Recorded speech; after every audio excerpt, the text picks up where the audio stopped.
change things. I don't think there's any doubt that on this panel, in terms of votes, the Trade Union Socialist Coalition is going to be a minority. Millions didn't vote last time. Less than half of the electorate voted for Labour and the Tories. So when we're talking about minorities, I think we should not just think about votes. We want to represent the mass of people in this society against the wealthy minority, the 99% against the 1%. We want to campaign with other people to change society. We will continue to do what we've done for the last 5 years, fight the cuts, organise against the bedroom tax, organise against NHS privatisation, and try and mobilise young people and get them into the unions through Youth Fight for Jobs, which is an organisation that we support. That's why I think people should think about not just voting for Tusk, but also getting involved in Tusk, fight the cuts, and build a Labour movement as it used to be in the past, representing ordinary working people with a new workers' party. Okay, I'd say we don't need austerity for 2 reasons. It's resulted in reducing our Commonwealth, our public services, and resulted in lower incomes for the poor and the vulnerable. And, given how money is created in our economy, not understood by many, it either results in recession, tick, or increased private debt, tick. What we need is a modern-day debt jubilee.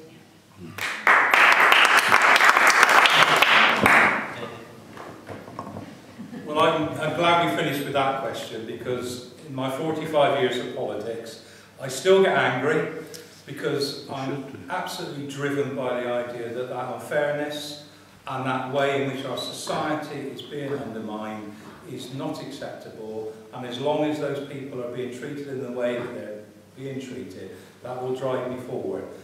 If I am elected, fortunately on May the 7th or May the 8th, whenever the count is completed, I will be there doing what I've always tried to do, working with all of you, because it's not a one-person job, it's a way in which you have to build coalitions of interest. But there's so many ills in this world at the moment that needs to be put right, that's what drives me, and hopefully that we can work together, whoever is elected, to try and do some of the things we've talked about tonight. Thanks for listening.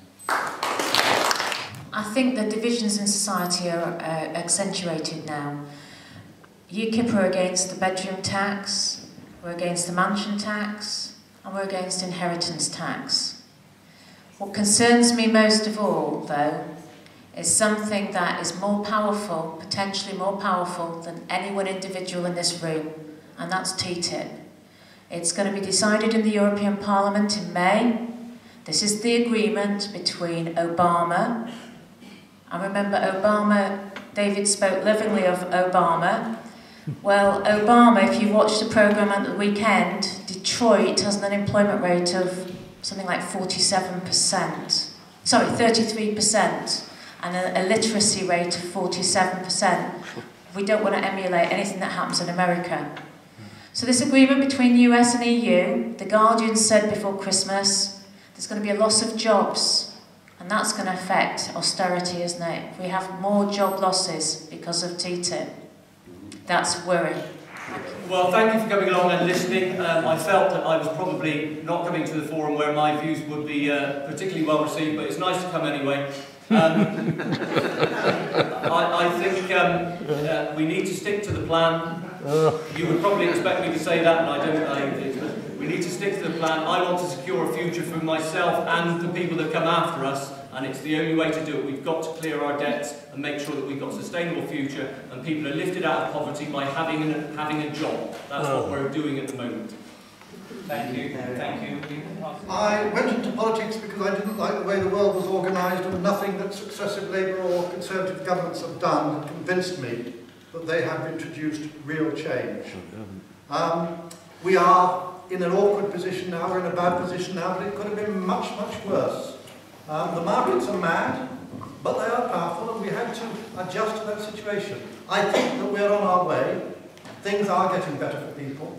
I think that if you return a strong, well, if the country returns a strong Liberal Democrat influence, let's be realistic here, then we will continue to work for the balance. Thank you, Adrian. And then finally, Lizzie. Well, Well, we don't want to settle for second best.